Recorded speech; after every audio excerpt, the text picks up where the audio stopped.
Well, hello there, Apple Bites. This is your Apple Bite Written Writ Ralph talking to you straight from our show here, The Written Writ, a show where you and I and you get creative, have fun, and geek out.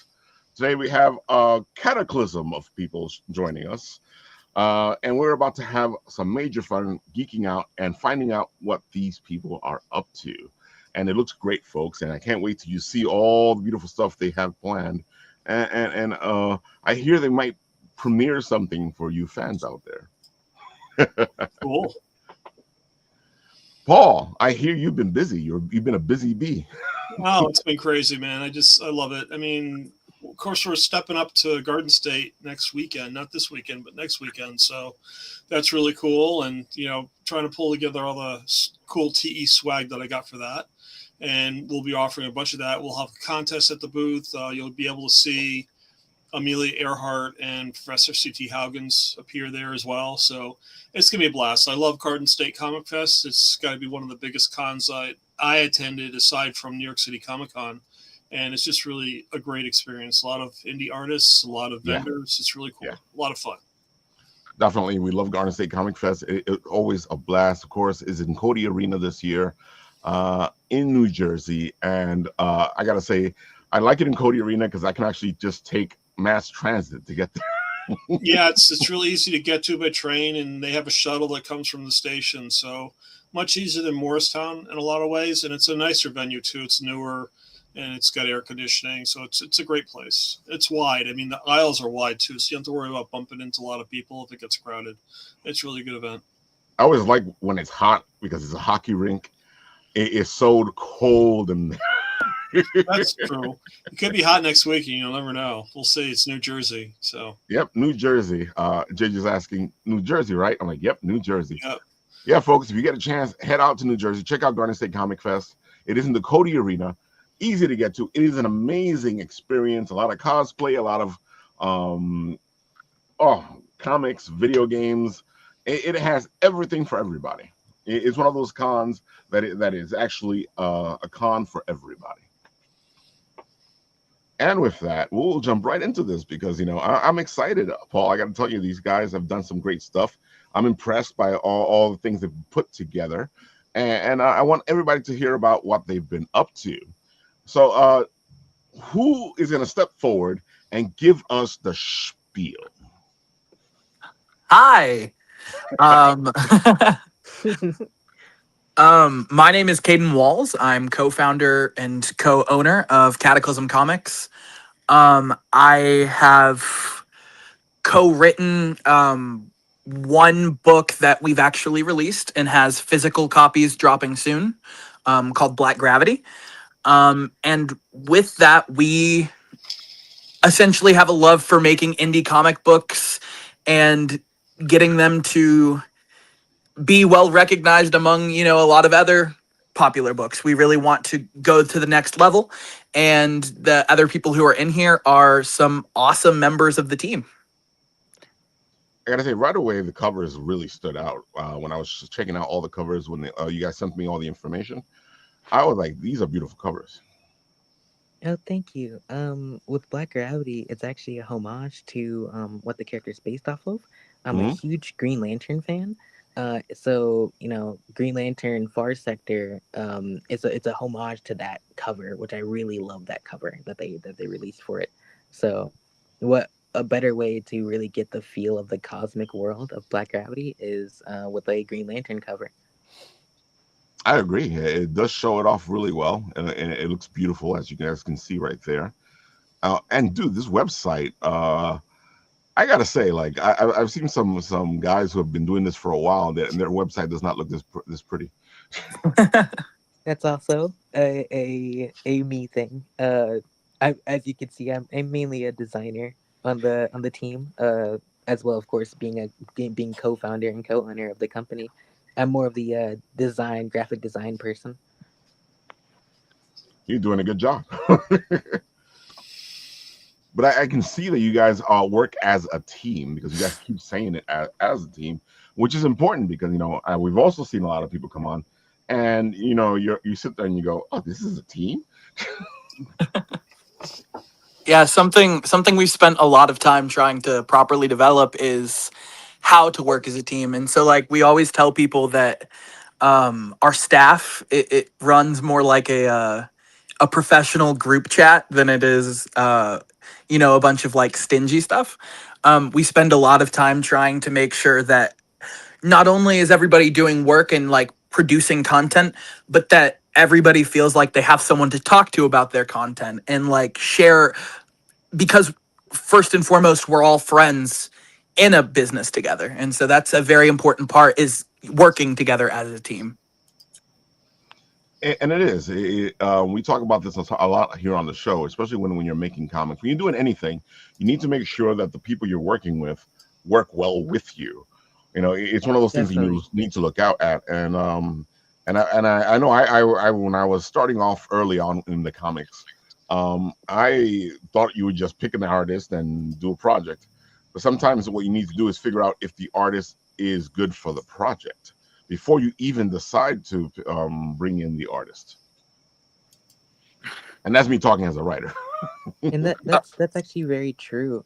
We always like, we don't just get any artists. We usually like test it out, test if they can get the vibe of what our team is. I mean, Caden here has already described it as a professional group chat. Like, we essentially, there's an air of professionalism, but we do joke around with each other. We are very friendly with each other. It's a very business casual kind of staff that we have, and we love our staff so much. Yeah, we Absolutely. could not accomplish as much as we do in the time span that we do without all of the wonderful people who have really helped us get to where we are going. Which is important. We have the same type of atmosphere here in Bitten Apple, and we've been doing this for 10 years, so I feel like we're doing something right. So how did it start? Because this already sounds like you should get into what the secret origin of Cataclysm Comics is.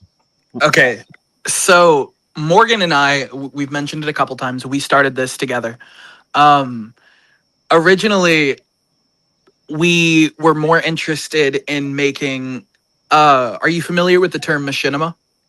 Yeah, We were interested in making machinimas about our stories, because we were both very ambitious towards like wanting to do amateur filmmaking right. through the machinima space, and it was something we both followed very closely. But feeling limited by some people in the community, but also the abilities that we actually were able to use for our content, and the fact that Morgan and I's friendship was very much developed on our love for superheroes already. Right. We were like, why don't we just Uh-oh. make a comic book, which is famous last words. It is. It is. uh, Um, that is an amazing thing, and that decision is never something that is as simple as it sounds. Absolutely. It's like, and Morgan and I, it took us a minute before we were able to actually, plant our feet in the space, because just for context, we've been trying to get to where we are now for almost 5 years now. And the both of us are we're both young. So like it's 5 years, definitely well spent. But like we spent a lot of time trying to get to the level where we could produce work. Right. And really in the last year and a half has been that point where we finally figured out how to make things work properly, where we figured out where we stand in the space, proper networking. Because like we were saying earlier, it's never as simple as it sounds. If it was all just make the story you love, there'd be a lot more people who do it. Yeah. But That actually can destroy people because like you're saying, it's more difficult than it is, and a lot of people will let that eat them alive. oh, absolutely.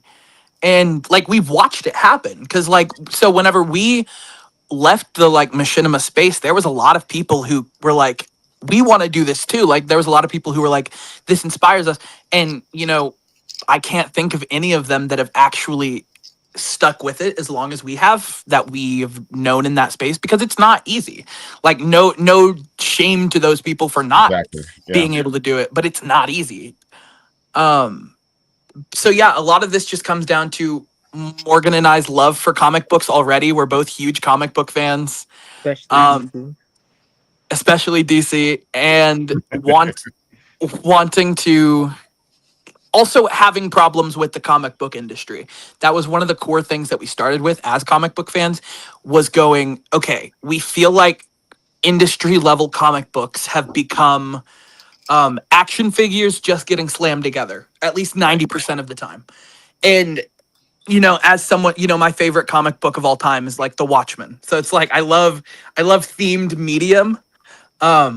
If you can like find a pinpoint theme in the story you're telling. And so we wanted to kind of revitalize that air within the space by, like, through Cataclysm Comics. And so, through a bunch of different iterations, a bunch of different names, a bunch of different logos, here we are.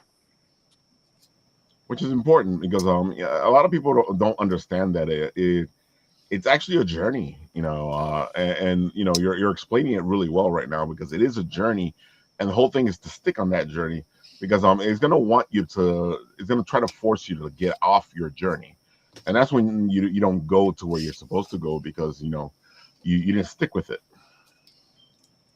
Absolutely. I gotta say, I'm impressed. You guys have a solid team going. All this stuff looks really good.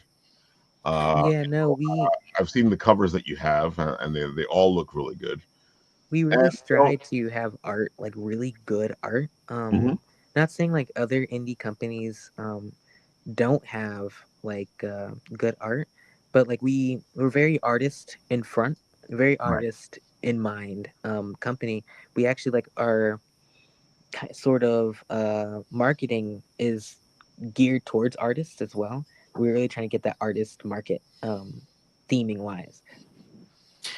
And I think a lot of it comes down to, like, we've spent a lot of time, um we've taken a lot of time to make sure that anyone who is on our team is someone that we can tell wants it, because a lot of people want it, but there's a difference between wanting it and having the capability to take it, Yeah. and having the capability to actually put that foot forward. People who we can see go, okay, um people are willing to put that 5 years into it, like. And Yeah. so it's those people that we see, that we go, we want them on the team. So we have some incredible people on the team, such as Plasma, who is in here right now, such as Morgan, who did all of the art for Black Gravity and has done all of the art for Black Gravity issue 2, which comes out extremely soon. Plasma, who did all of like 80 pages of the upcoming Voltage one shot. We have LH Arts and Works is another person that we work with, who has done incredible cover art and is working on their own project, Terra Nova. And these are people who are not just going, I want to make something, but I will make something. And I mean, the way we actually ended up here is through one of the people on our team. JJ, who's in the chat, is an incredible member of the Cataclysm team and has done amazing things for our marketing, for being able to get us out there, and is an incredible storyteller and artist. And it's like, we could not do what we do as comfortably as we do it without this amazing team that we have like handpicked for people who really want this. And I can tell you exactly, that's exactly it, because one of the things that I do when I go into the conventions to see who we're going to cover, who we're going to talk to, is I look for what you're talking about. I look for that passion. You want to see that passion, because it's easier to sell somebody's project if they already have the passion. Absolutely. So Plasma, how do you come into this? Hi, for everyone in the chat who does know me. As I can see, everyone's very excited. I'm Mike. I go by Plasma Giant Art. I have been working on Voltage for a very, very long time. It's kind of been something that's been with me since I was old enough to hold a pencil. if I kind of think of it like that. But where I came into this is I've been thinking about beginning my journey of making comic books, especially a Voltage mainline series. And I had this idea in 2024 to begin a one-shot. That this one-shot is intended to be a good platter for newcomers and fans to get a gist of Voltage and the character and the style and the kind of action I'm going for. And so I spent I was working 2 jobs at the time, and I spent every bit of free time that I had working out this this one-shot comic book that quickly and exponentially grew to an 80-page giant. And I learned a lot over it. Most importantly, I learned that I could do it, that it's feasible if you break it down and you get your process together, that you can achieve something even dauntingly big like that. Right. And after I had finished, I kind of sat on it for a while because it kind of felt like running a marathon and then sitting down and taking a breath. So I was kind of going back and forth between who I'd want to publish it. And I already knew Morgan and Caden. And after a lot of talking back and forth, I realized that they are the people that I want to work with this. They understand me and I understand them on a philosophical level of a methodology, Right. Not just for how we make stuff, but in general, how we view the comic industry and what we want to see out of it. And they were very gracious and very excited to help me with that. And I deeply, deeply appreciate all of my friends at Cataclysm Comics for making something that I could have just published on my own. I could have just uploaded it somewhere, but thanks to Cataclysm, I can make it more tangible.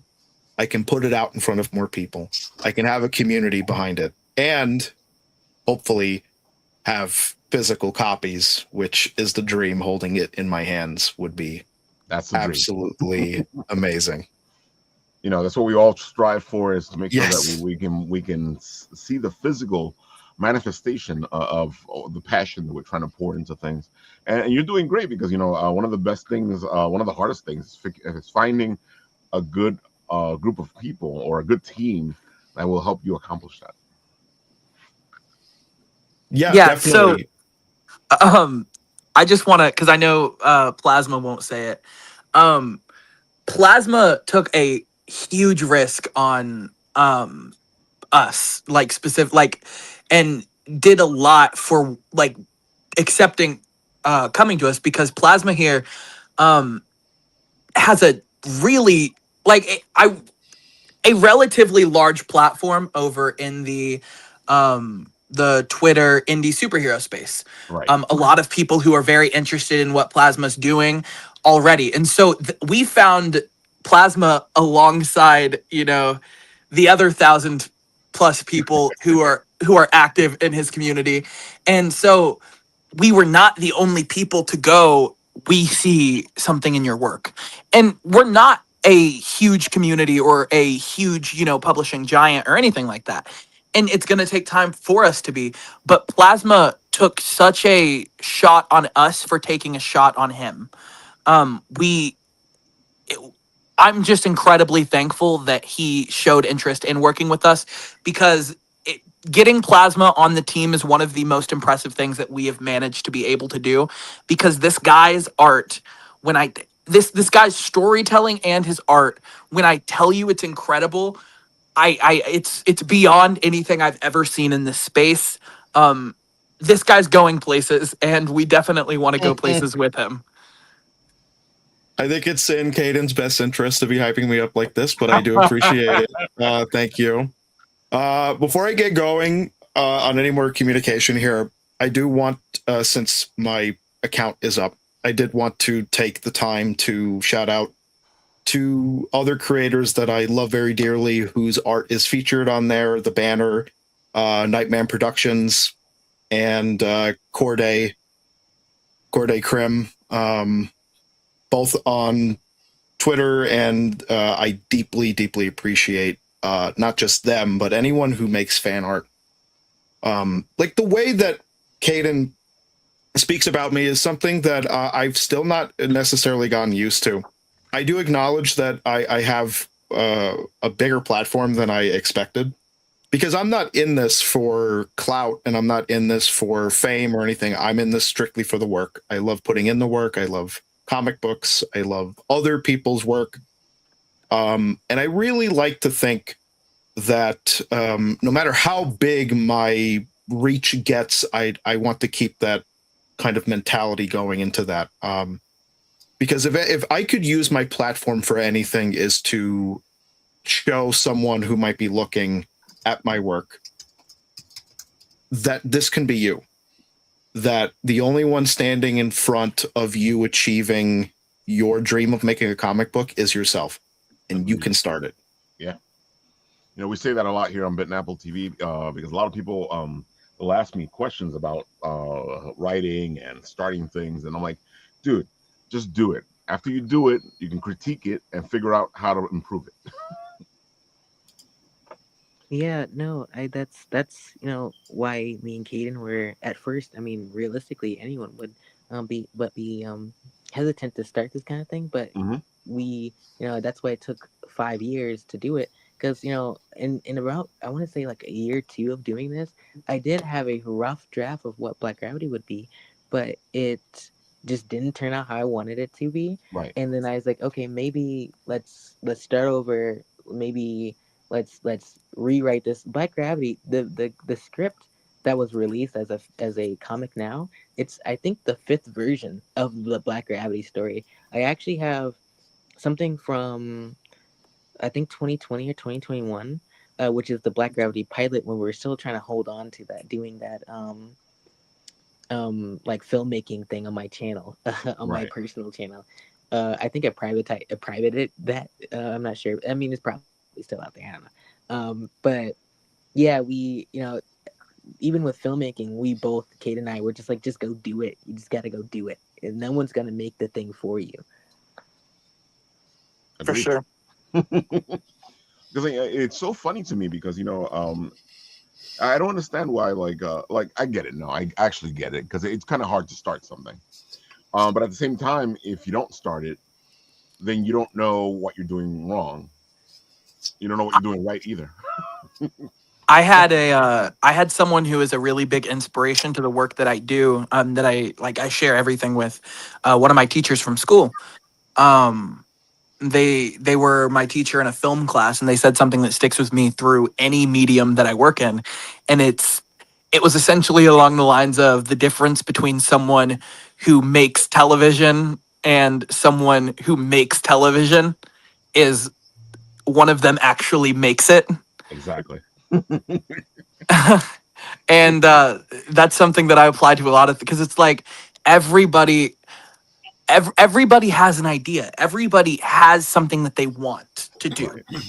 and there's so much value in just taking that step forward and doing it, because there's nothing more respectable than taking that step.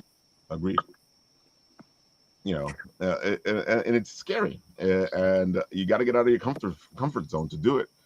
But until you do it, you don't know what you need to do, which is what the important thing is. You need to figure out what you need to do in order to move forward. You can't move forward without moving forward. Most definitely. I like with my art, one of the biggest things, the wrong with the original version of the Black Gravity script, or well, comic, was more so the art. I didn't really like how the art was turning out. Right. So since then, I've been training myself. I draw every day, just in a sketchbook. And that's, as you see from a profile picture, my other artwork, and even the comic, that you see that my art is like definitely improved from something like, I don't know, from like last year. My art keeps evolving. And that's how it should be. And I like telling artists, because I know a lot of people don't do it. I like telling artists when I can see improvement in their art. Because what ends up happening is most of the times people will tell an artist if it sucks, They will never say like, "Oh my God, you've improved so much," which any artist needs to hear, because it shows that you're moving forward in a good direction. Definitely. Yeah, folks, tell your artists they're doing good. Come on. Yeah, definitely. We love to hear it. When it came to the one shot, I'd like, because so people will message me. I have lots of friends who are in the process of making their books or having ideas of plans, as they say, to make the comic.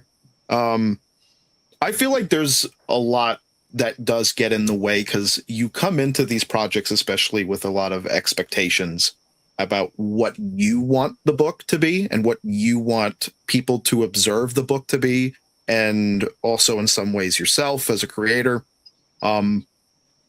Especially with like social media kind of allowing a certain kind of consumption, especially with this particular industry and medium. I feel like it's not about how you draw. It's not about how you write. And it's not even about how you come into the comic sphere and like what your story and concept is. It's about making yourself be hungry enough to do it, and leaving all the pretense at the door for when you start. And my advice to anyone out there watching this, either live or recorded after the fact, is when you want to get yourself in the right headspace, you have to trick your brain into making it not seem like the most important thing on earth. The work should not be more important than the making of the work, if that makes sense. Yeah, makes sense. Which is why my inspiration for the creation of the one shot in the way that I did it is I love when mangaka and other like very, very indie creators make one shots, something that is of dubious canon, potentially, that could be decanonized later, not mainline. Right. Because people start with a number one, usually, when they have an idea and they go, I want to make my character issue number one. And the thing is that with number one, especially if you've never made something before, there's a lot of expectations to do it right the first time around, because it's the foundation for everything moving forward. Right. But a one shot, or a issue 0, if you want to call it that, it alleviates all of the pressure. You can just make a proof of concept, and it can be messy. It could be a little sloppily written. In fact, I don't know about you, I love when indie stuff is a little rough around the edges, especially early on. That's why I love it.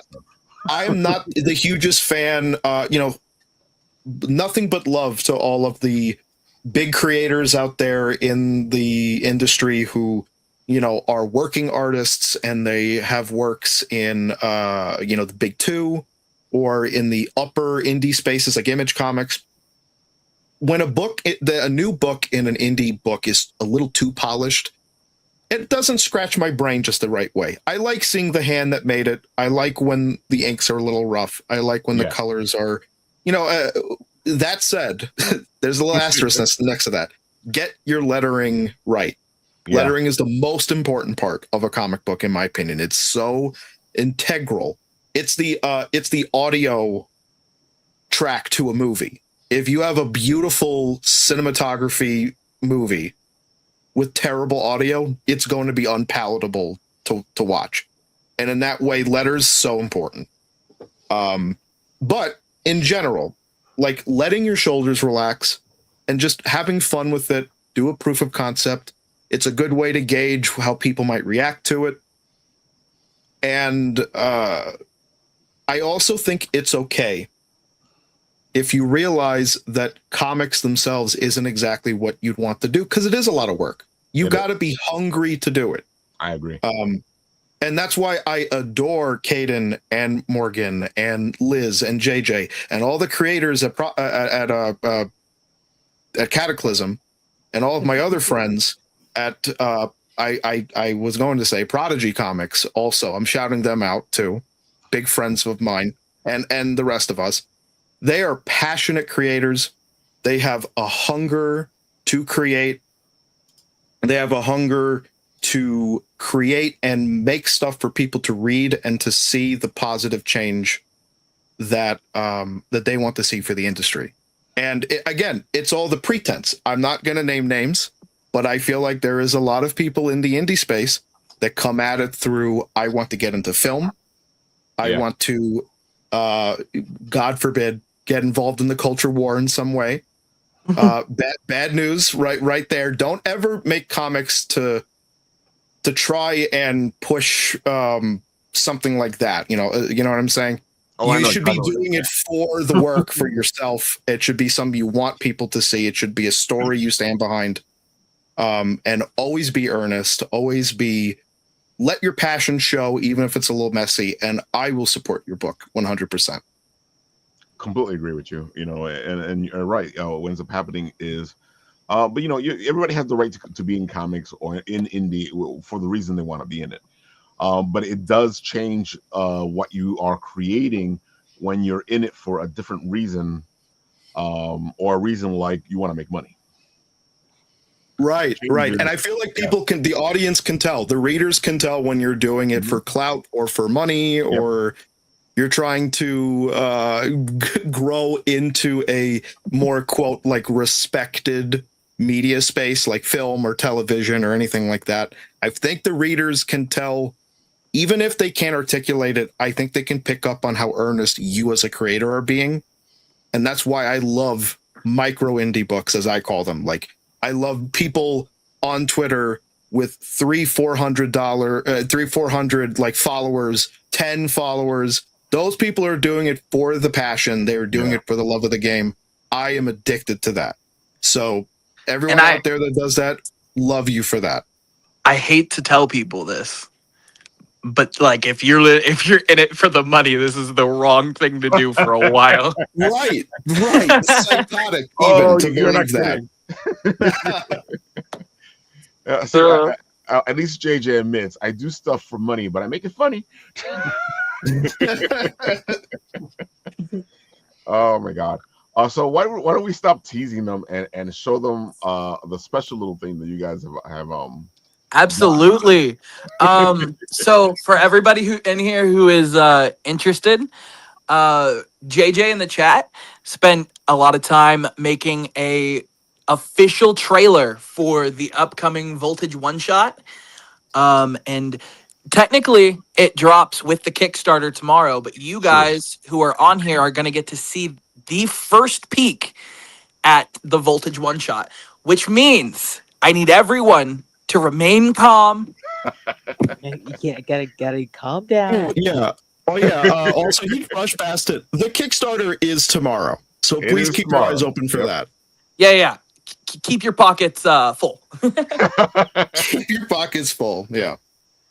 But yeah, let's do it, guys.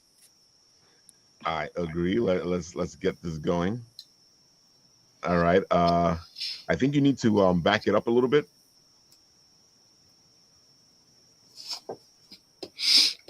At least that's what it looks like from over here.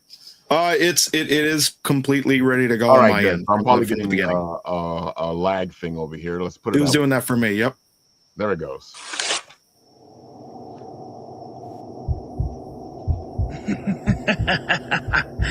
I gotcha, freak.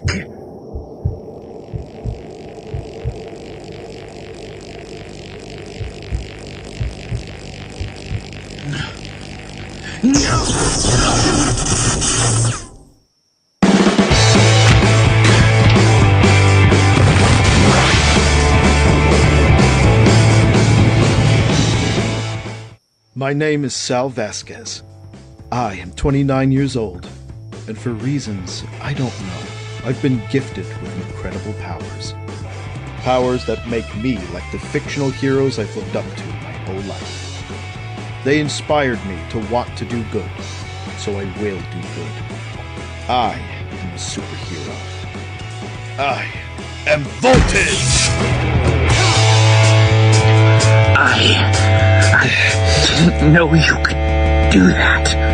Me neither.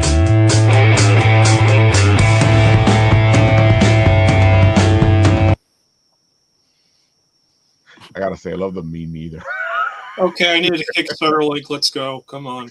That is a great video for your Kickstarter. I gotta say, we see a lot of videos here for Kickstarters, and yeah, that looks fantastic. Great job. And It looks half, awesome. half of it comes. So just to give credit where credit's due, half of this is due to JJ in the chat being incredible. And the other half of it is due to the incredible artwork in this book. I mean, seriously, like it looks so good.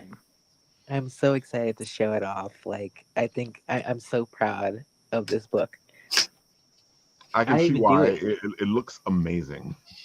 Thank you so much, guys. I'm smiling ear to ear. You can't see it, but I am blushing. Thank you. It's nice to see also it in motion, because that was something that I prioritized very early on, was very strong composition and thumbnailing and movement of characters, and what Caden's saying, like making it kind of easy almost to create a visual representation in motion of the characters and how they punch and how they move. I am very proud of how the book looks and how I executed at all levels for it. So I am very, very happy, and I'm very proud to show it off to people, and I can't wait to see people react to it and get their hands on it. I know I am. I'm very excited to get my hands on it. I gotta say, I love the fact that you're actually making a superhero book. Because these days there are very few superhero books. If you understand what I'm saying. I know exactly what you mean, and that's really funny that my character by nature has a uniqueness to him, because we may or may not get into this later. I'm not sure what questions you have, but there's I wouldn't call Voltage in general a deconstruction or even a reconstruction of superhero stuff. It's very much a superhero story that dips into those two kind of ideas, but more through a exploration of characters. And I'm a big fan of interpersonal character work and the way that they react to situations. And I come at this at a high concept setup with a very low concept and specific character interaction relationship that I enjoy out of comic books. I gotta say, from what you were saying before, I can see that you're doing exactly what you're saying. The story seems to be this hero's story, and then we might throw some stuff in there, but basically we're doing the story. We're not making this about the stuff. It's more about the story, which is very important, because these days everybody wants to do it about the stuff.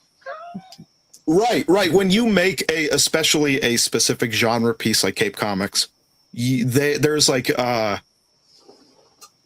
do I put this? There's a lack of restraint. Yeah. For playing with the action figures. Mm-hmm. When you make a comic book, a lot of it is you're engaging with the medium in a shallowish way, I would say. Right. Again, not naming any particular books that does this, but there's a mentality too when it comes to the simplification of Cape media. I personally love Cape fiction because it's a blending of genres and an exploration of characters within a setup that by nature puts these characters in situations.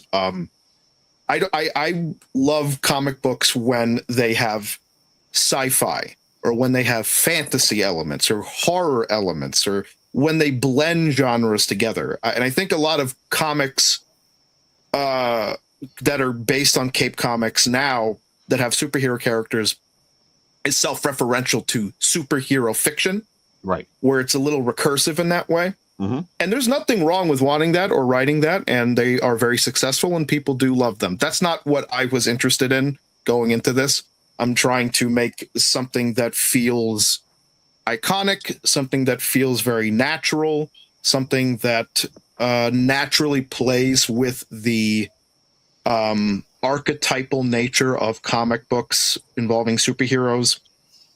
without a level of shame, without a level of needing to justify its existence by deconstructing it in a mean-spirited way, Right. or in a way that feels like you're trying to justify its existence.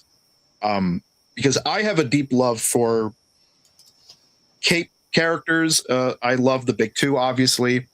The industry is the way that it is, but I love the characters of DC Comics, of the character of Marvel Comics.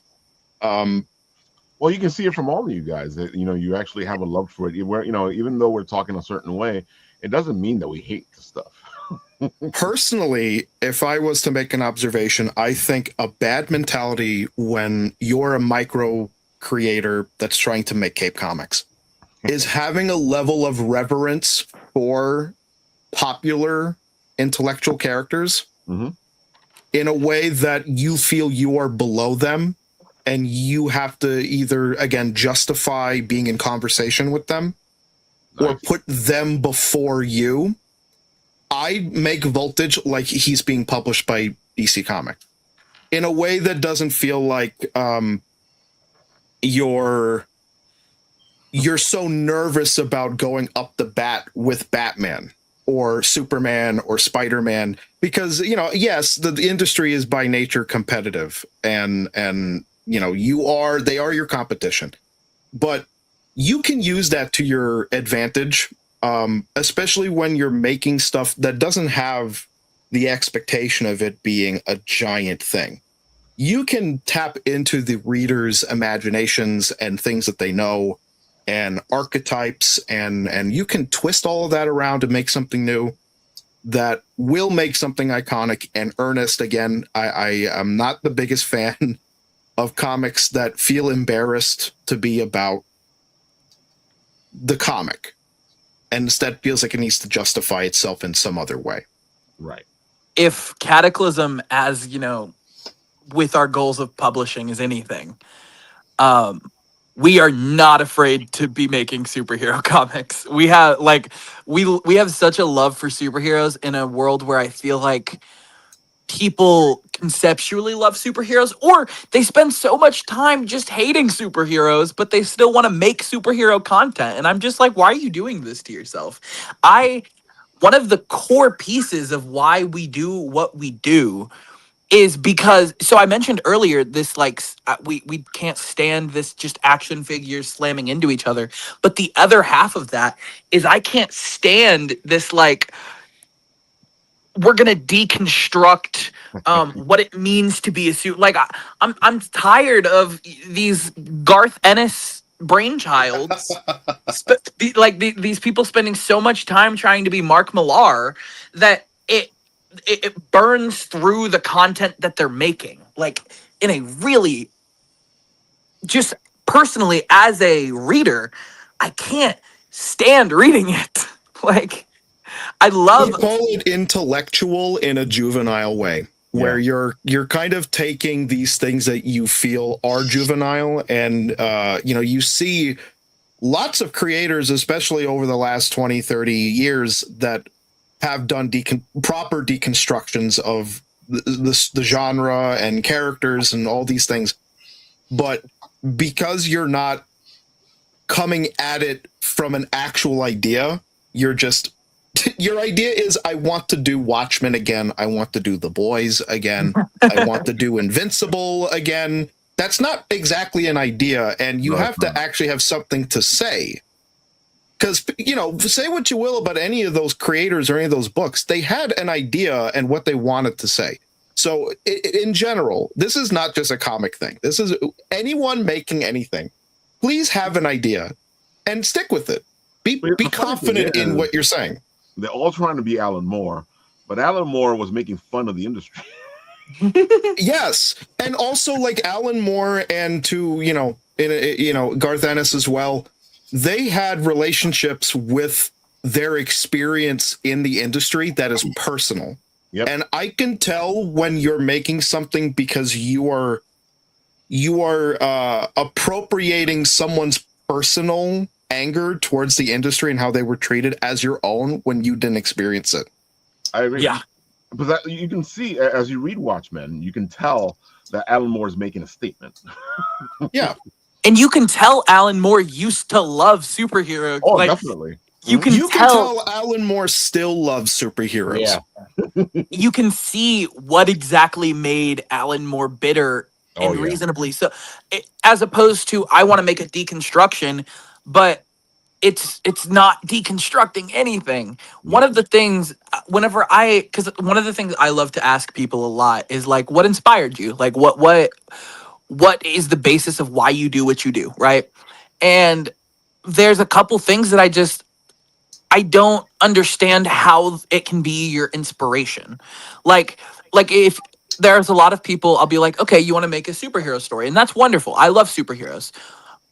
But whenever I ask you what your inspirations are and you tell me it's Invincible, I love Invincible as much as the next guy, but Invincible is just its inspirations. It is Yeah. like, to its point, it is made to be a compilation of other inspirations. You can't make a good quality story on the basis of being inspired by something that's entire point is being inspired by something. I am going to do something that majority of people working, well, not people working there, but the big two itself, the position they take. I'm encouraging you to read comic books, to actually read things, to actually watch things, to be inspired by things instead of taking on, taking inside these works that are referential to things. And that's not invalidating at all these pieces of work. If you are a huge fan of Invincible, that is a perfectly great comic book that is very much built on the backs of things that it's referencing by nature. If you want to be inspired by Invincible, I encourage you to look into what inspired its creation and to read that. And you will most likely find yourself imagining or conceptualizing a new idea that is in conversation with the thing you like, that isn't recursively taking that thing that you like and doing it again. Yeah. Because even if you're inspired by something, you don't have to do the same thing over again. No, it is easy to fall into that trap. It is. Yeah, it is. Like for me, I made the observation that I have not done fan art since 2021 or 22. Right. And there's nothing wrong with people that make fan art. It's a very successful way to get fans and to show your love for stuff. I think it's a trap if you find yourself so stuck in doing things or showing your love for other things. Because I'll tell you this, I love Spider-Man. I love when you draw Spider-Man. I love, Superman when you draw them, Batman. I love your thing equally. Yeah. And I know you yourself might not believe that, because you're like, how could someone love my character that I made on a napkin when I was 15 as much as Batman? People do, and I do. It's so funny, though, you're saying that, because those characters started off the same way. Exactly. When Batman started off, it wasn't Batman. It was these two guys. Let's do Batman, and then it was same thing with Superman. Let's do this guy. He leaps, and he wasn't even flying at the time. So you can see how things evolve.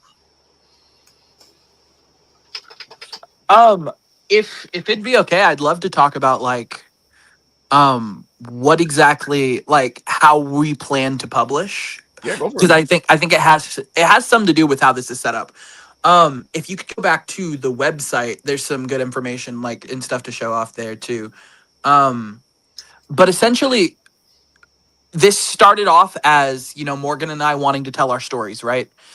The reality of it is, whenever you have so many stories and so many ideas in your head, eventually you need a team, and you need just this world building that you do. And so we have Cataclysm through that. We've developed a team.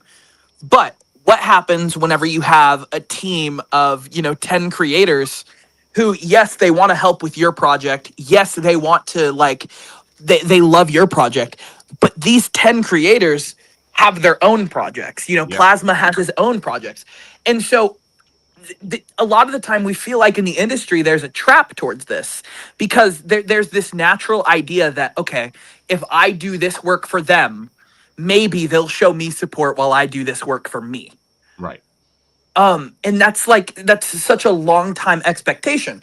So something we wanted to do after just our first book for Good Faith, because we don't want to fall into that, is we set up an alternate publication. So in the same vein that DC has Vertigo, right, where they publish a lot of their more anthological, like darker, I would say, more thought-provoking pieces.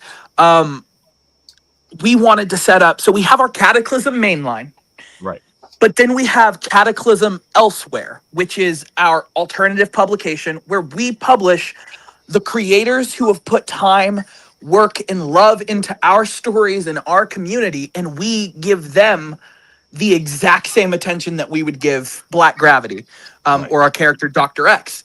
Because we, first and foremost, we just want to see indie creators thrive while we thrive. And so if you go towards the bottom of the website, it shows off some of our books that we have coming soon.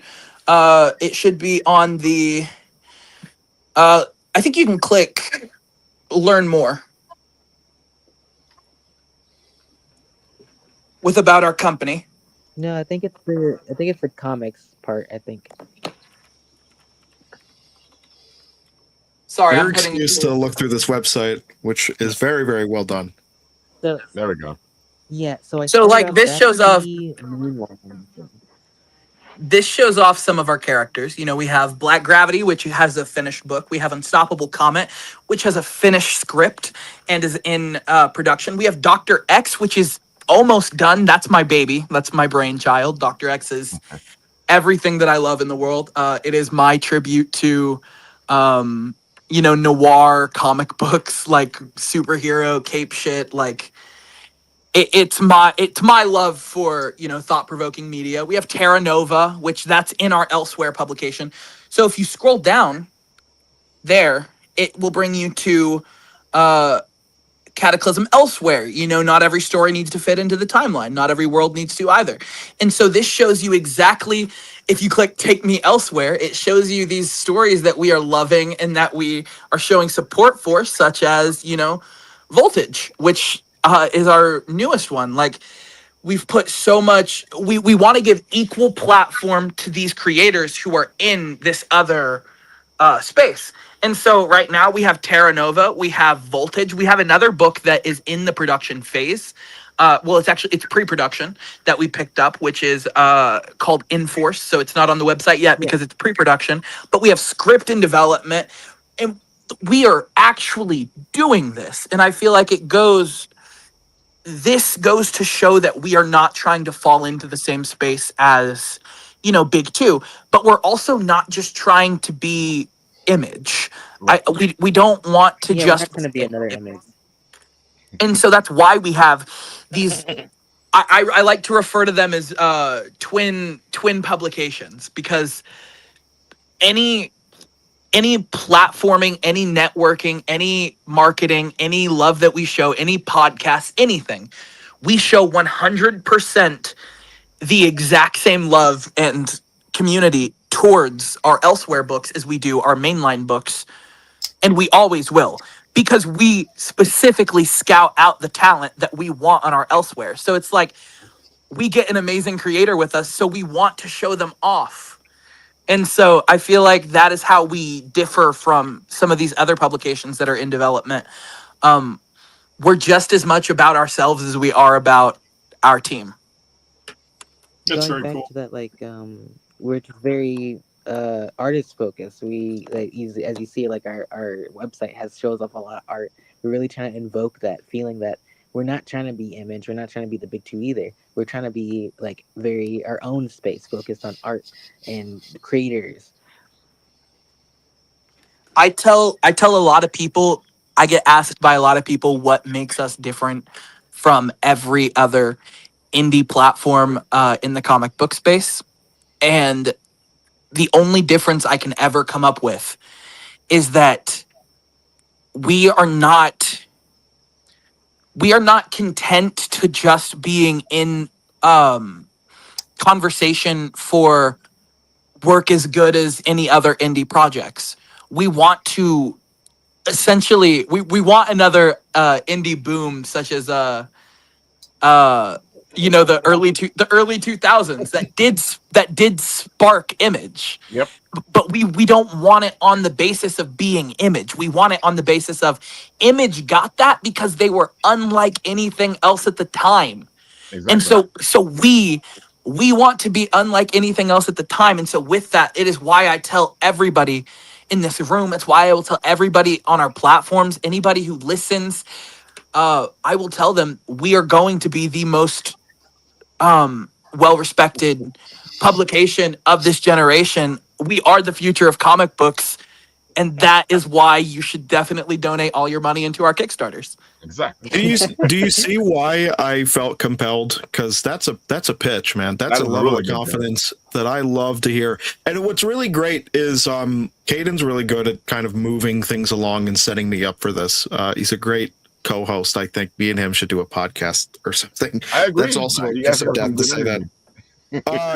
When it comes to Elsewhere, Elsewhere is great because it makes me feel like I'm able to tell my own story. And the thing is, me and Morgan and Caden have all talked about this. There's they're in conversation. Just because they do not share continuity, they do share a lot of connective tissue in, right. like I began this this conversation with. Methodology, philosophy involving the industry, how we treat genres. They're all in conversation with each other, especially with Black Gravity. I would say that Voltage is very much in conversation. But also, shout out to Liz. Liz is still here, I believe, on YouTube, the YouTube comments.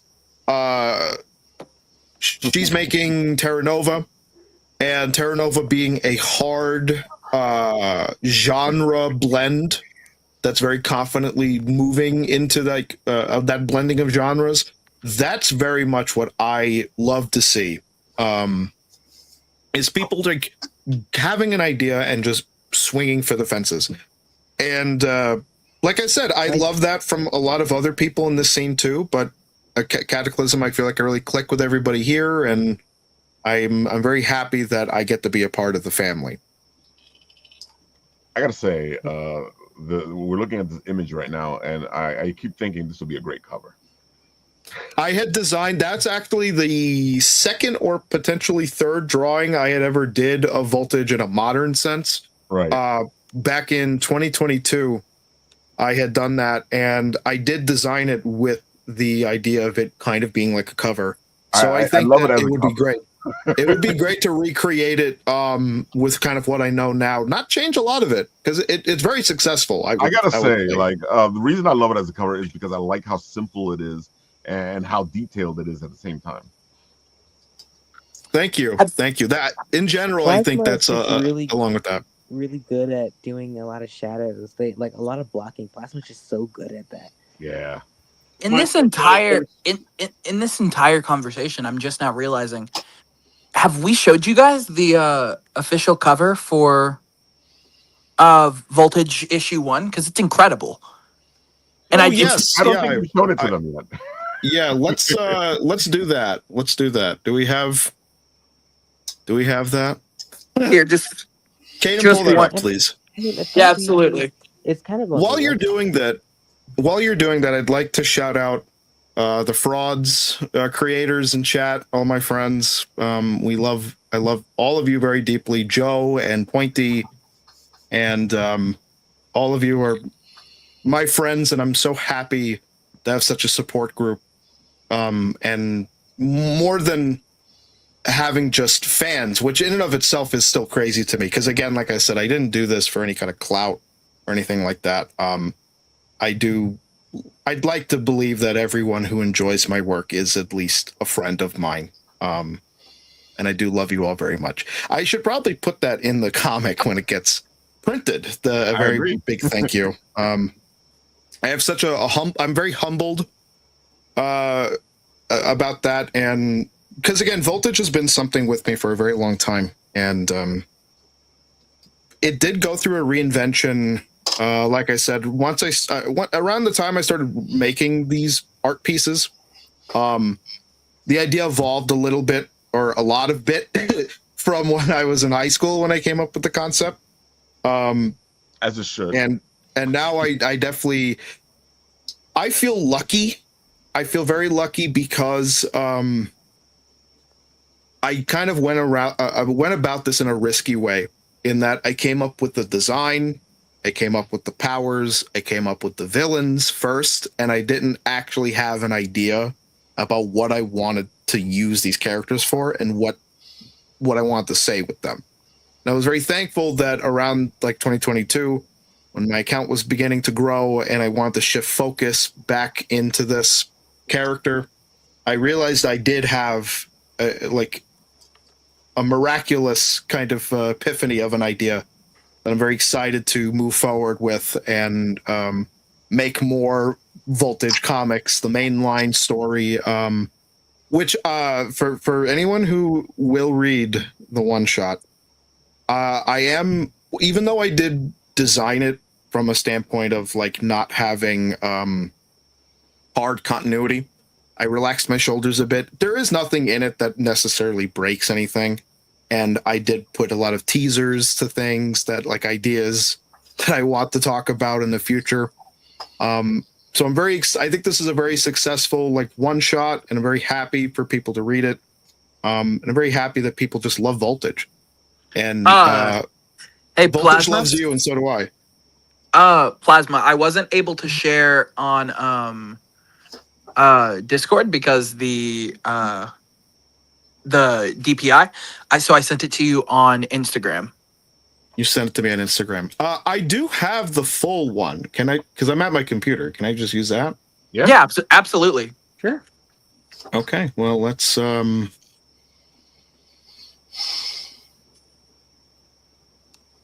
But This cover is also, you this. said, like, you... Oh, sorry. This cover is so cool. It's so cool. I love it so much. Plasma, you said you came up with the villains first, and I don't like anyone who wants to like do this seriously. I don't think that's a problem. I think a lot of people, when they want to make a story, from because I also give tips on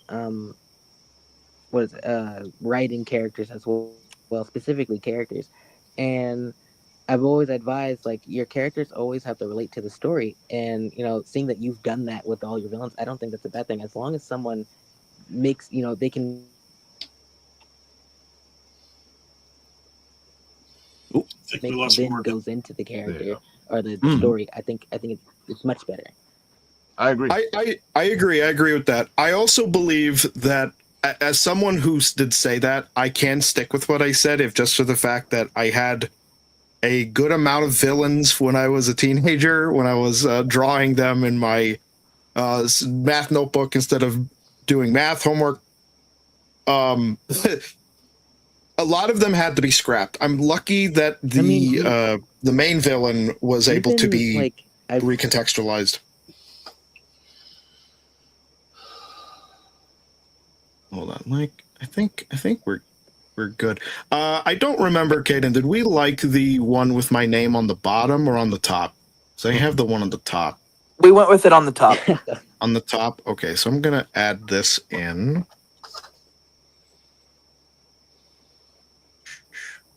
Thank you for bearing with me here. So I just put it in present.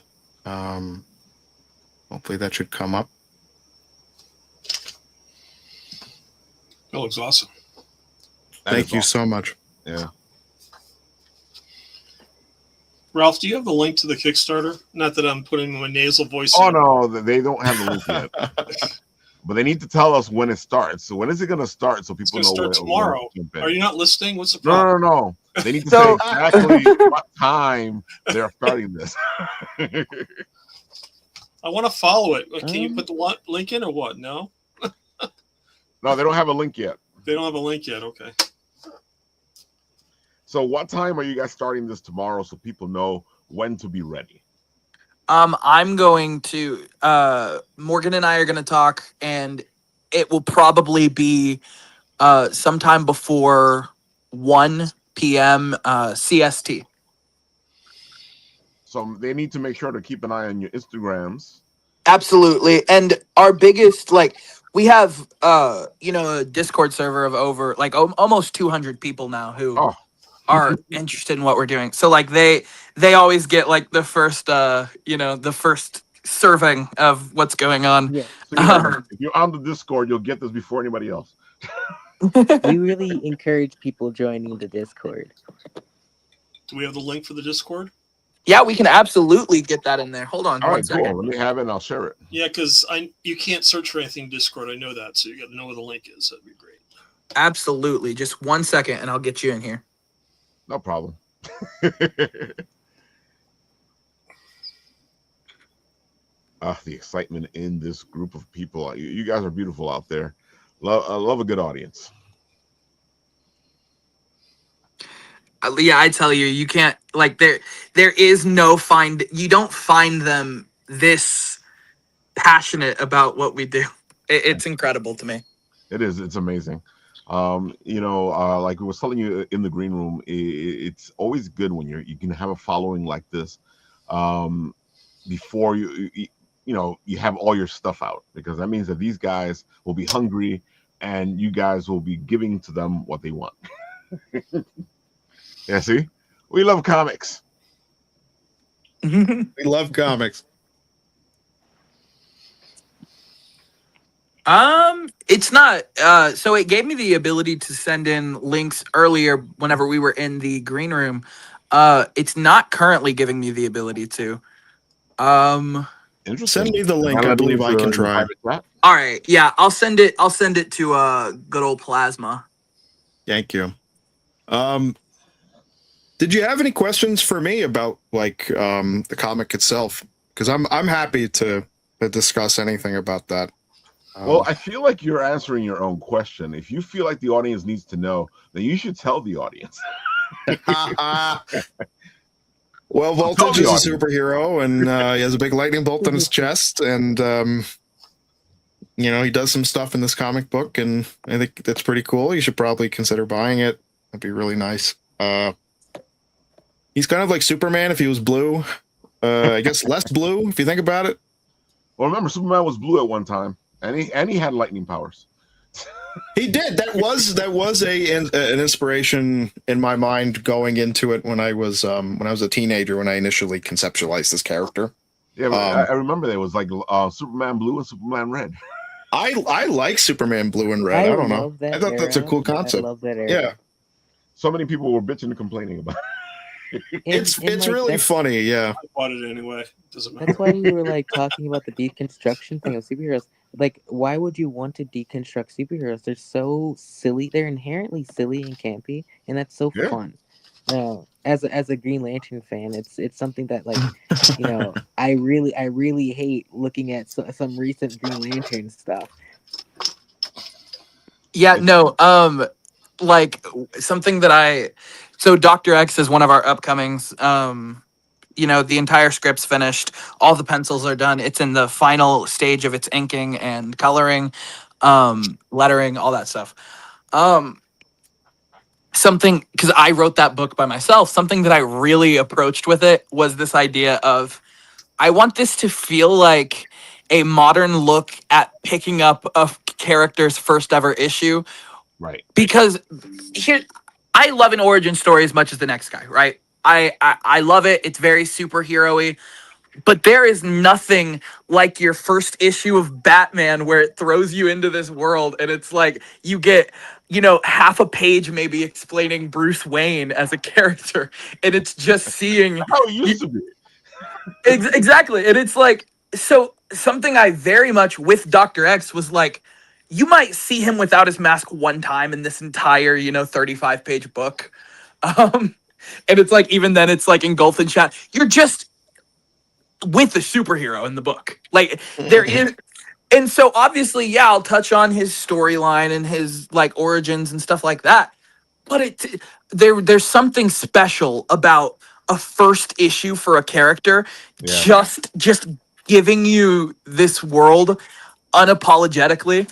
There is no like no preliminary or pre-reading because all your big names didn't start with a long origin story because they had to gain popularity before they got any sort of ability to hold a series. Spider-Man with Amazing Fantasy, he didn't get a whole volume to explain his origin story until after he got everyone interested with Amazing Fantasy, that random issue of Amazing Fantasy. But that's how I you be think like it's you really start a poetic. series. Go ahead, Morgan. Oh, I think it's really poetic that like our two mainline characters, they both start in two opposite ways. Like Caden said, like Dr. X, you get like a short little origin or like very little because that's how like old comics were. But then like with Black Gravity, um, you get the most of the issue is just Morrow, the main character, just living as a normal person, and then at the end they get powers, and then you get to see how Yeah. their reaction is in the rest of the series. Yeah, and like a basis of what Cataclysm is like we formed it going, okay, people are looking for different things in comic books. Some people are looking for this slice of life with a little bit of cape shit. And sorry, pardon my language. You're the first one We to do cursed it. ages ago. Actually, the comment section cursed way before any of us. Because they're naughty. Voltage fans, they I don't know. I love all my Voltage fans, Voltage but fans they are something animals. else. I mean, it's my fault. I cultivated this, and that's okay. We love you for it. But like it. but like we started this with the intention of going, okay, some people want to look at this, world of capes with a little bit of explanation, and some people want, the next episode of, your favorite slice of life with some superhero content in there. And so we have both. It's why people should read our books is because we have something for every fan of the superhero genre. Except for the overly edgy slop. We don't have that. But We mostly make fun of that stuff, actually. All right, so everybody needs to find you guys, especially because the Kickstarter kicks off tomorrow. Where can they find you guys? Give them the information so that they can go looking for you. definitely stay active over on our Twitter, which I shared, the Clism Comics official. Do you have the Discord? I think it was shared in the chat. Yeah, share it in the chat. Okay, It cool. won't pop up on this computer for me. It only told me that I need to start an account. Oh, that's weird. Okay. No, it makes sense because I don't have an account on this computer. I gotcha. So definitely join the Discord. That's like the number one way to like. We are so active there. Whether we're talking comic books or we're playing games with each other, like it is the best way to stay active with Cataclysm Comics altogether. We have our Instagram. We have our TikTok, which is Cataclysm Comics. Oh. Like Oh, there you go. we've been There we able go. to, There we we've go. been able to we've been able to keep it with our domain names, and so you can find all upcoming information at cataclysmcomics.com. But we are mostly active in our Discord. Like we answer questions there all the time. Yeah, like someone just said in the chat, Cataclysm Discord is the best comic book space ever. we love talking with our community in there about just We random just be stuff. Yeah, we go in like public VCs a lot. That's like the number one way to like cultivate a community a lot of the time. Absolutely, we do have a YouTube account. Let me double check that we have the right name. Actually, I think I can. Hold on. Oh I yeah, bet you. that is That is where the Black Rabbit soundtrack. I did make a soundtrack for the comic. Oh, dang, I That like is that. there. Well, I commissioned a friend to do it, but there is a official soundtrack that not many people know about. I always like reading my comics with some good music.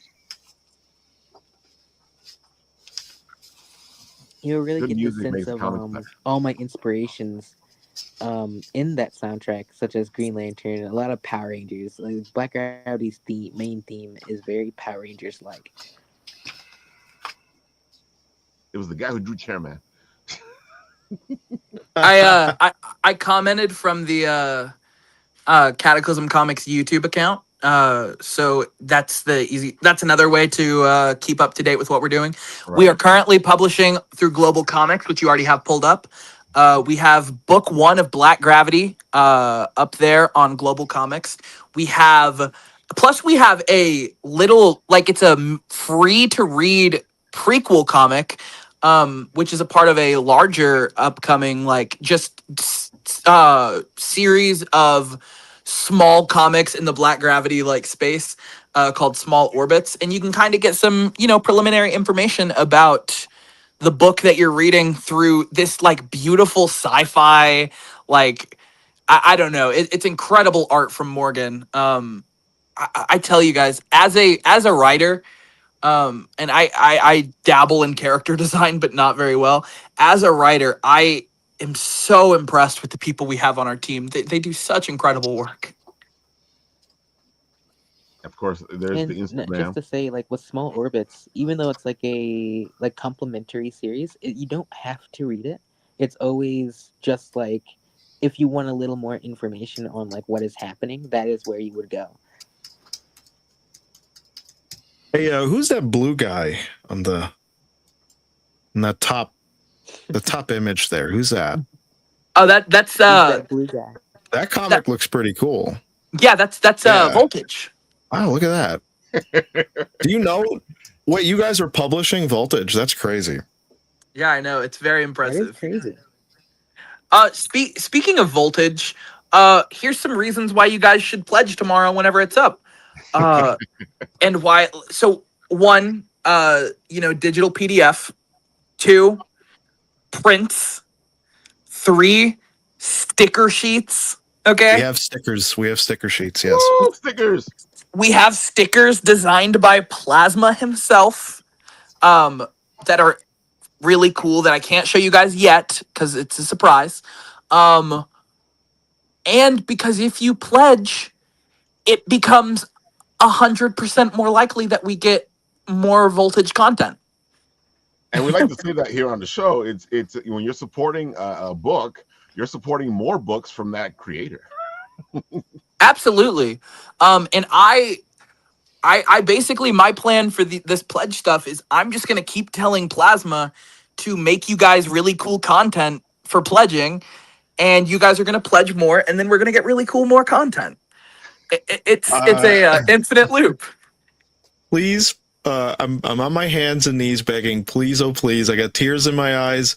I do have very big plans for Voltage, because I'm doing the thing that is the biggest trap for anyone who makes Cape Comics.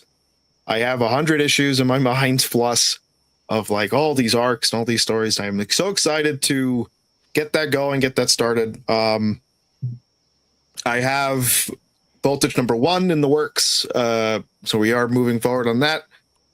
It is funny how I would say it's a little different from the one shot, although it is, again, it's all one kind of presentation.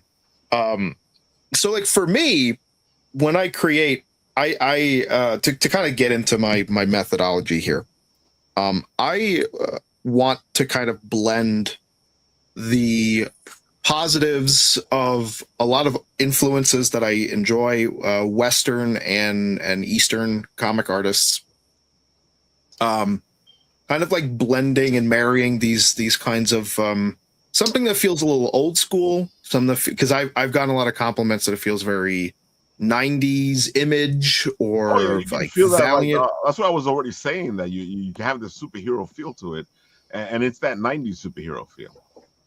Thank you. Also marrying like the kind of energy and kinetic like posing and all that from like mangaka, as well as like contemporary artists like Daniel Warren Johnson, who's a big inspiration. I could list all these artists that I love, but I try to marry like very older kind of school artists like Frank Miller or John Romita Jr. and Sr., John Buscema. You have all like those kinds of artists, and then you have like new characters or new artists in the working field right now. I love taking inspiration from people and kind of rolling it into my execution.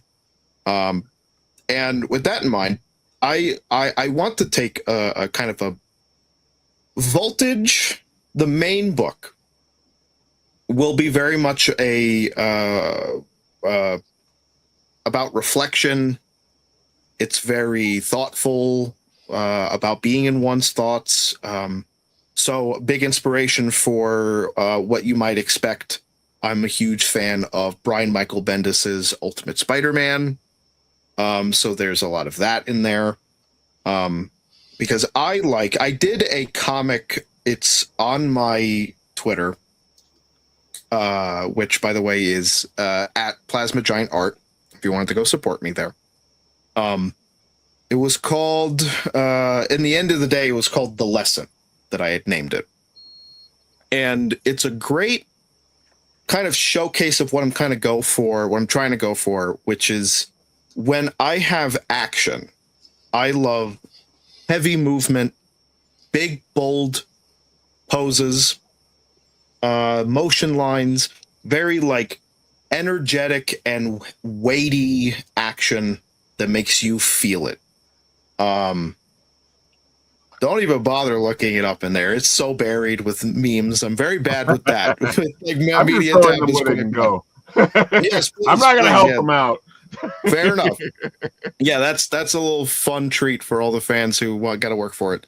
But when you do short, like small, like calmer stuff, I love very like anxious, almost like stage play, like realism in the characters. So this book is going to be very much a reflection of Sal Vasquez and how he deals with being a superhero in what is ostensibly the real world. And I would like to explore how the real world would change or stay the same in some ways, and how they would push back against this revolutionary with love and with hope.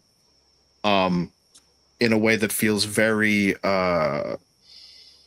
timeless, I would say. It's like it's very much in conversation with what I like out of Superman stuff.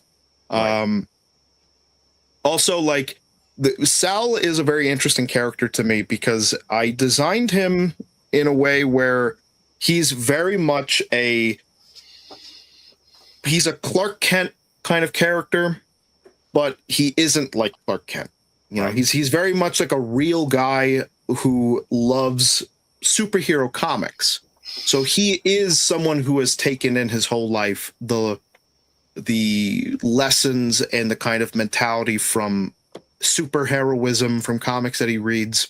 He's like so us. There's like what's that? He's like us. Yo, yes, yeah, most certainly. Because that's the pitch. I would say that's the pitch. My pitch is, what if you are someone out there that is, you know, going through life, doing your best. You're a little bit of a flawed guy because everyone's flawed, but you're doing your best. But you love Superman, you love comic books, you kind of like have that inside of you. And what if you woke up as Superman? Like in real life. I know it's like this is a premise that I feel like a lot of books do, of like, what if superheroes were real in the real world? This is very much like not a pastiche of life. This is not me taking my grievances out on the world. This is very much a natural exploration of, if you woke up as Superman, how does your life change? Are you ready to be Superman for the world? Is the world ready for a Superman? and all the stuff that would come with that. Oh, good question. And I'm trying to handle this with a certain naturalism, but also it's the changing out of the guards, if you will. It's the old world holding on, especially my desire to tell the story has only deepened with the state of the world right now, with the state of our culture and the economy and how everything is very tense. Right. I want to tell this story about the kind of systems at play that keep us where we are, and a man getting the power to disengage from it. And where a lot of people, I would say, for better or for worse, maybe not maliciously doing it, would pull the ladder up. If you're able to be Superman and remove yourself from that, Sal is not pulling the ladder up, and he's trying to make positive change, like real change, and learning that you can't punch your way to a new world. And there's a lot of stuff that has to come with that. And I'm very excited to tell that story. JJ's like, I love Voltage, but I'm also getting tired, so I gotta go. I understand. I appreciate you being here, man. Yeah. I want to say, because I know it's getting late for everybody. Just to kind of wrap up on our side, because I don't want to hold you guys here for too much longer. I want to say, first and foremost, thank you so much for having us, for helping platform us. This has been wonderful, and I think I speak for everybody here on the team that we would love to come on again at some point. Well, I was already hoping that you would come back on, because I want you to come on while the Kickstarter is going. Absolutely. Yeah, no, we definitely will take you up on that offer. And I want to tell everybody who is in here, who is here for us, I want you guys, all of you, to go to your YouTube.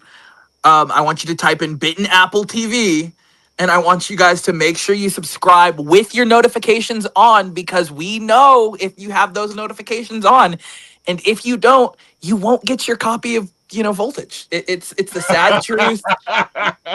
It's a sad truth, but it's a truth indeed. And I want to tell you guys, if you guys enjoyed what we talked about here today, be ready for more, because Cataclysm we're pushing that boulder up the hill, and we're not going to stop anytime soon. So whether it be for Black Gravity, or whether it be for Dr. X, or whether it be for Voltage or Terra Nova or the Unstoppable Comet, we can go all day. We have such love for this genre. We have such love for you guys. And in the end, we just hope that we are able to deliver something up to your guys' expectations. Folks, these guys are great geeks. I love the geek out that we had. We went into a big geek out in the middle there, but we always come back around. One more thing on our side. Paul, why don't you tell them who you are, what you do? Give them all the good stuff. Go for it. Thanks, Rafael. So I'm Paul Hebert. I'm the creator and founder of Time Enforcers, which is a video game, role-playing, digital comic, and just a learning experience that makes learning history fun. Came out of COVID, what some of my kids and the educators were going through, and I thought there's got to be a better way to make education fun virtually. So it's funny, I was listening to the conversation, how you start off with issue 0 on your book. Well, unfortunately, I'm starting off with issue 2. Issue 1 is actually a digital comic that came about in the video game. And as I was starting to work through episode 2 of the game now, I realized I had to animate everything. So that's what drew me to make this comic book for issue 2. So issue 2, Flying into the Crown of Storm, is actually going to be a Kickstarter launching on July 13th. I'm very excited about it. I actually have the preview copy done. This will be for sale at Garden State Comic Fest coming up the weekend after next. And it's also available at a few outlets. So we have right now at Dewey's Comic City in Madison, New Jersey. And then I also have it at, it'll probably be at Funny Books in Parsippany, New Jersey. So looking to get this out there. We have a Kickstarter pre-launch set up that will allow you to get a free copy of that digital copy of the book, so you don't have to pay for it. And then we also offer a pledge tier for $5, you can get these really cool dossier cards. So I actually have 2 dossier cards that'll be offered along for the Kickstarter pre-launch if you sign up. And then there's going to be some cool stuff in this as well. I just don't give one thing. I give multiple things. So if you get a pack of these cards, there'll be I'll give it away. There's going to be a holographic sticker in it, and there's also going to be another card thanking for joining the pledge. So I'm excited about that. We actually have a bunch of swag that we've developed. We got a bunch of pins for the characters that we have set up through the game, and then I have these really cool. I'm renaming them from Blip Chip Ralph. I'm sorry, they're going to be called Chrono Flips. So I like that. Yeah, Chrono Flips. So I have the Inquisitor who is in the game. She actually poses the questions to the players, and they have to figure out what the answers are. And then Chronolith, who's the evil dude, so he's actually going to try and take over all matter of time, space, and reality. So Time Enforcers is really meant to be a way to introduce kids or whoever, adults as well, to history. I'm trying to find people from the past that we may not well know about them too well, and it's often that opportunity to learn something more about things we may not know about. And that's what I love about this whole project, is doing the research, finding out who these people were, and then bringing it into a game where it's a game and a comic actually that's going to be fun. And it's meant to distort reality, distort time, but have some fun as we go along the way. So it's been a passion of mine to get this going. I started it in 2020. The game episode 1 is available in the App Store. So if you have a Mac, PC, Android, or iOS, you can play it for a couple bucks. I like it. I have fun with it. And episode 2 is actually looking really, really cool, kick-ass. Sorry, we always swore already, so I can do it now. And so it's actually, you'd be flying Amelia Earhart's plane in a Galaga experience. And so I'm really anxious to get back to that. But I got a couple projects to get out of the way first. One is this comic book for episode 2. And the second is going to be a tabletop role-playing game that I'll be doing a Kickstarter for that as well in the fall. So having a blast. I wish I had a company like you, Caden, because I got so many ideas and no talent to for me. That's the problem. But I'm having a great time doing it. So it's really a lot of fun. If you could support the Kickstarter, I would greatly appreciate it. Trying to get on board just to make this goal pledge easy, so I don't have to worry about marketing during the campaign. I really want to focus on other things, and that'd be really cool. So yeah, I just want to say, I love comics. Everyone in here who I was telling that you have to pledge to Voltage, you also, unfortunately or fortunately for us, you do have to pledge to this one too. It's sad reality, but otherwise no content. I'm sorry. Like you have to pledge this content. It looks incredible. Make sure you guys show love to these 2 incredible creators. Thank you guys again so much for having us on. And I know that I will definitely be sharing this Kickstarter with some people. Awesome. Me as well. Yeah. I greatly appreciate that. This is a passion project of mine. I love it. I think, ultimately it's to make a education framework for schools. And I'm in the process of doing that now. I have it scaled out, but it's going to be available for 5th to 10th graders. It's really bringing back the basics learning. It's not just AI. It's not just tech. It's actually getting kids to do journaling on a daily basis, do research, and then pull that research together, come together as a group and collaborate and do a presentation. And it's done in a gamified way where it makes it fun and interesting for the kids to do it, as opposed to like learning boring dates that don't mean anything to anybody, and just having an experience where they actually have a good time learning while they're doing it. So that's really the ultimate goal, is to get this out there and then really make this an education platform for students, which is what I'm ultimately looking to do. So that's so cool. Thanks.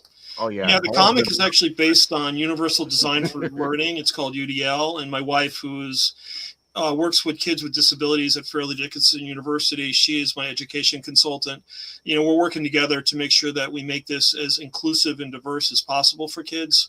Ultimately, I like to see this translated in different languages, because I'm by myself, I can only do so much, but I can see a Spanish, I can see, a French, easily different versions that could, really bridge the gap between cultures, because ultimately this is really what it's all about, is understanding the cultures where people come from, breaking down the ignorances and bigotry, and realizing everyone's different. It's okay to celebrate our differences and realize that it's okay. Just, live life and have fun. And that's really the ultimate goal of this project. So have fun, folks. And of course, I want to bring this up because Father's Day is Sunday. This would make a great Father's Day gift for a lot of people. This is a great book. I've read the whole series already because I got a preview of the whole thing. I'm just going to play the video and let it talk for itself. Oh, cool. Phil made his goal. That's awesome. Meet Bruce Rogers, a 75-year-old Vietnam veteran who's spending his twilight years living with his son, daughter-in-law, and 12-year-old granddaughter, Melody.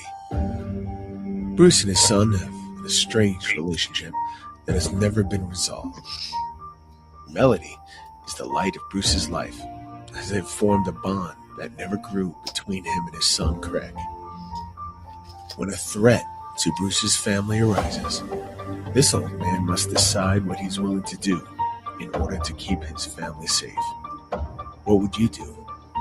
What would you sacrifice for the sake of your family?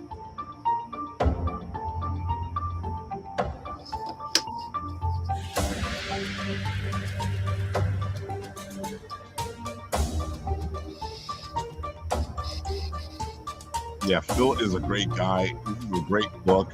It looks like he reached the goal, which I'm happy that he actually did. That's awesome. Because this book needs to happen. He actually made this book for his father with the hope of getting it to his father before his father died of cancer, but he wasn't able to do that. So now he's trying to get it finished so he can get it done. You know, so this has become a passion project for him, and he just wants to make issue it 1 happen. is amazing. It's really a great book. I can testify to that, and I can't wait for issue 2. So it's awesome. You guys are incredible. It's so cool to be like next to you guys, talking with you guys about this. Like that looked incredible. That's all I could have to say. Dude, it has a great like if you pick up the first issue, there's a great ending that I'm not going to spoil. No, so pick up the first can't. issue. If you do, I will shoot you. I got one more thing to show to you guys because these guys are great. They're doing really well, by the way. If you like your role-playing games and you've always wanted to have a way to like either get your kids involved or a good way just to ease into it, because I know sometimes D&D can be scary for some people. But these guys have made it so this is a great beginner's guide to D&D, especially for kids. But it's for everybody. I'm just going to play the video and let them talk. Step into the kingdom of Abalian and begin your family's first great Dungeons and Dragons adventure. Become great heroes, explore forgotten ruins, uncover ancient mysteries, meet strange and lovable creatures, and battle fearsome monsters. Secrets of Enderil is a learn-as-you-go RPG created for parents, kids, and curious first-time players who want to create a shared storytelling experience. The adventure unfolds naturally as you play, with only a few pages of reading to get you started. Even new players and game masters can easily focus on roleplay, curiosity, and exploration, instead of getting lost in endless rules. We'll introduce you to core game mechanics organically through the adventure itself, so you never lose your immersion in the story. Your players will take on exciting challenges and learn about making meaningful choices with real stakes. We've carefully balanced this with a fail-forward style of play that rewards creativity instead of punishing mistakes or unlucky rolls. And by the time your first adventure comes to an end, it feels like the beginning of many more stories still waiting to be told. Together. Gather your party. Your story starts now. The Adventure Guide. Secrets of Enderil. Adventurers, you know your quest. Go do it. We're gonna have them on the show soon to talk all about the beautiful stuff, because I want to dive really deep into this, because one of my favorite things is to get new people playing D&D, because I feel like D&D is an amazing experience, and it's also great therapy. I'm a DM. I understand. Oh, definitely. So I'm a DM as well. And one of my favorite things is always that people go, I'm playing this character, but this character is nothing like me. Oh, I have to beg people, please do that. Please. That's what I'm looking for. It always bugs me out when they say, this character is nothing like me. You're sitting there going, okay, yeah, sure. Folks, you know that we love to talk D&D and role-playing, and we like to talk all the geek stuff here. Just join us. Sooner or later, we'll hit one of your geeks that you like. We'll scratch that itch. And these guys here, we will be sharing the Kickstarter as soon as it goes live tomorrow to make sure that you guys all see it as it's happening. So, we're going to keep you informed because that's what we do here. Of course, we will be at Garden State Comic Fest 2 weeks from now. And next week, we'll be having a couple of the guys who will be at Garden State Comic Fest on the show. They'll be here on Monday and they'll be here on Wednesday to show off what they're doing for Garden State Comic Fest, as well as our pal Paul right here. Any last words before we go, guys? Much love again for giving us this opportunity, and we're excited to be able to say that we can hopefully do this again with you guys in the future. Oh, definitely. I want to say I really, really enjoyed my experience here on this podcast. I think you two are really great company to keep, and I would enjoy doing this podcast again in the future if we got more things to talk about. And I want to say thank you to all of my friends and fans out there in the chat, the Do Good gang, and the frauds creators, and all of my friends. Also, you mentioned Father's Day's coming up. I wanted to say that the book is in memoriam to my father. There is some stuff going on there with that in the story that I think is very fair and appropriate that it's coming out the week of Father's Day. So I can't wait for people to get a hold of it and read it. And again, thank you so much. It's funny because you didn't do that on purpose, but here it is, Father's Day, and it's happening. I love how life is like that. It is beautiful, and I love coincidences like that. So I'd like to think it's my dad getting ready to read the book himself too. So I'm very excited. Again, to have people read it and enjoy it, and that's what it's all about. And I love comics, and I love all of you guys right now. So thank you so much. I really appreciate it. Morgan?